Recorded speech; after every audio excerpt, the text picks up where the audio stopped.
Baik, selamat siang kakak. Selamat siang. Bisa perkenalkan diri dengan kakak siapa? Baik, nama saya Gilbert Sium, sarjana hukum, advokat. Ya, Teman saya, Lekri Kapitan, advokat juga. ya.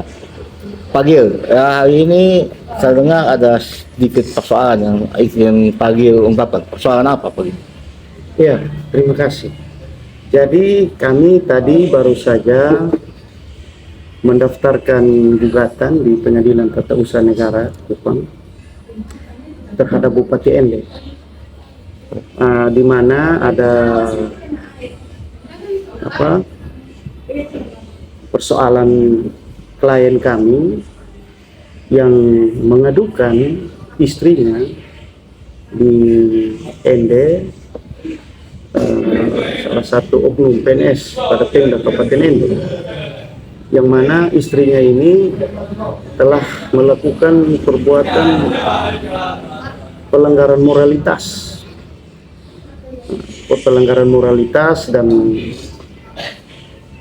fakta hukum yang sudah ada, di mana istri klien kami ini menggugat klien kami di Pengadilan Negeri Kupang untuk perceraian. Namun kemudian fakta yang terungkap itu bahwa alasan perceraian dari istri tadi itu tersebut tidak terbukti. Justru yang terbukti bahwa istri klien kami ini telah berselingkuh, bersinah, hingga telah melahirkan anak hasil hubungan gelap dengan pria idaman lain. Nah, ini tentu sangat-sangat memprihatinkan, karena yang bersangkutan merupakan oknum atau merupakan PNS. Nah, di situ PNS ini kan terikat kewajiban untuk mentaati kewajiban dan tidak boleh lalai terhadap larangan-larangan yang terikat pada mereka sebagai kode etik PNS.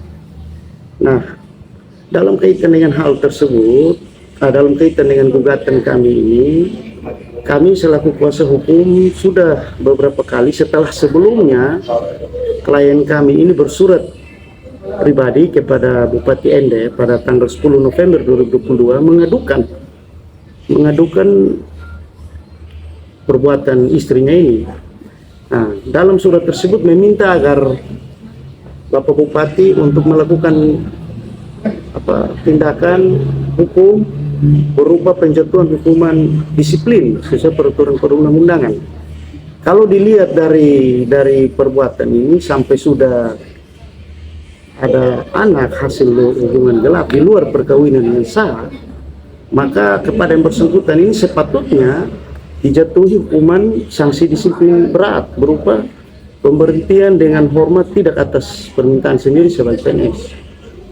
Klien kami menyurati tanggal 10 November 2022, kemudian tidak ditanggapi, tidak dijawab oleh Pak Bupati. Kemudian kami sebagai kuasa hukum kembali bersurat, kalau tidak salah itu saya masih ingat, Desember 2022. Setelah surat kami pertama tidak juga ada jawaban. Lalu kemudian awal Januari kami selaku kuasa hukum melakukan somasi kepada Bupati Ende.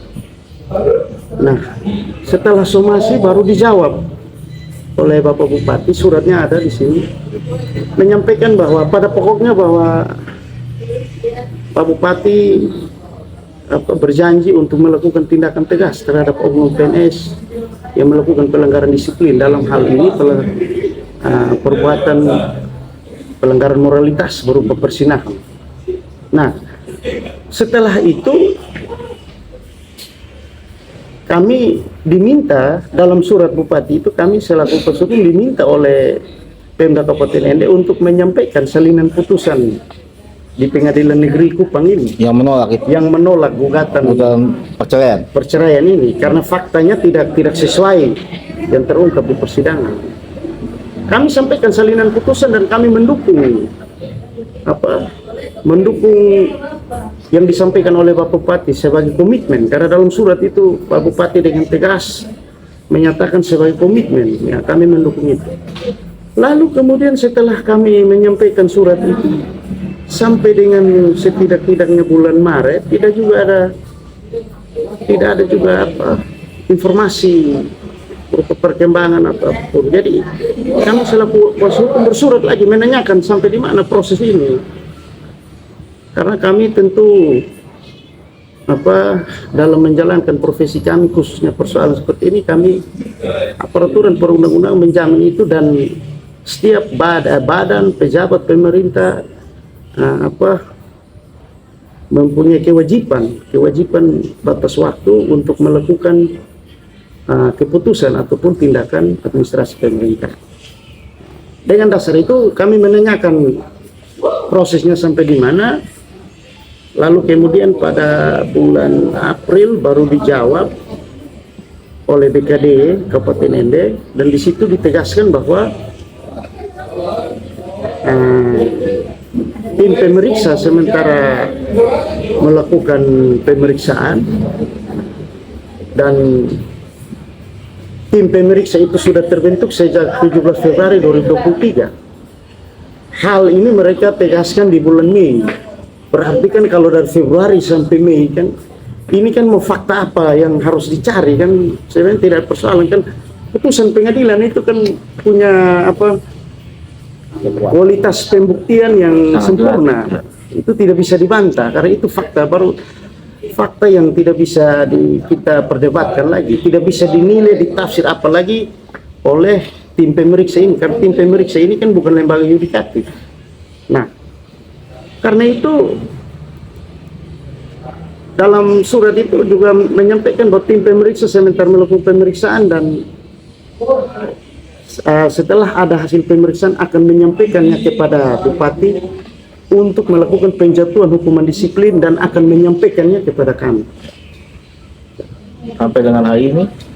Sampai setelah itu, setelah surat BKD Kabupaten Ende itu, BKPSDM ya, nomenklaturnya seperti itu.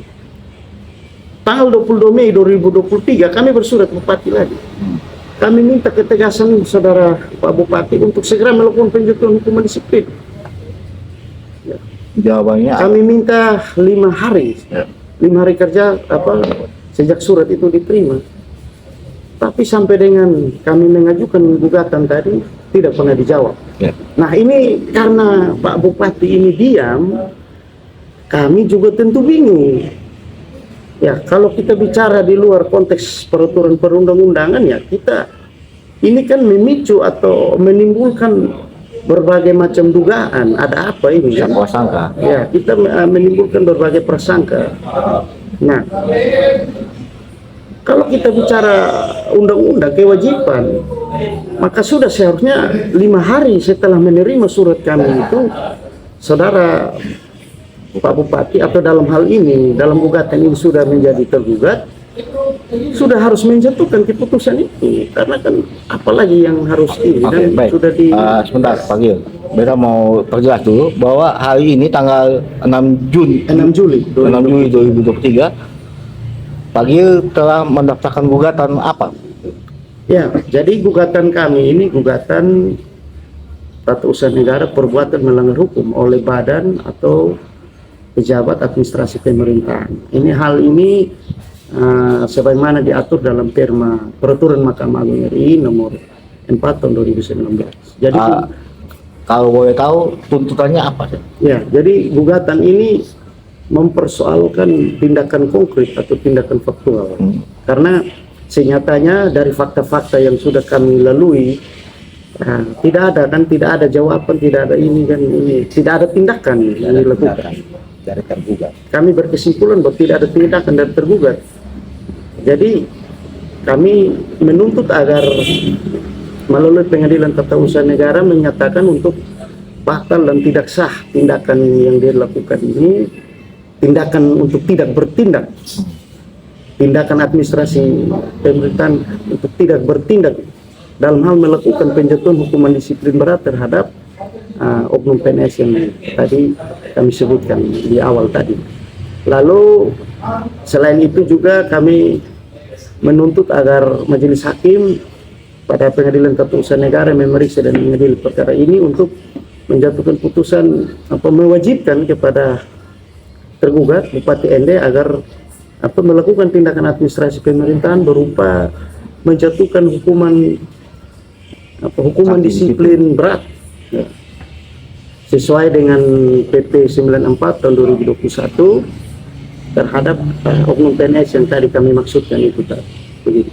Jadi pada intinya bahwa dalam hal ini kayaknya Bapak korban menuntut bahwa pihak pemerintah Pemda Kabupaten Ende dalam hal ini Pak Bupati Ende segera menentukan sanksi disiplin kepada pegawai yang bersangkutan.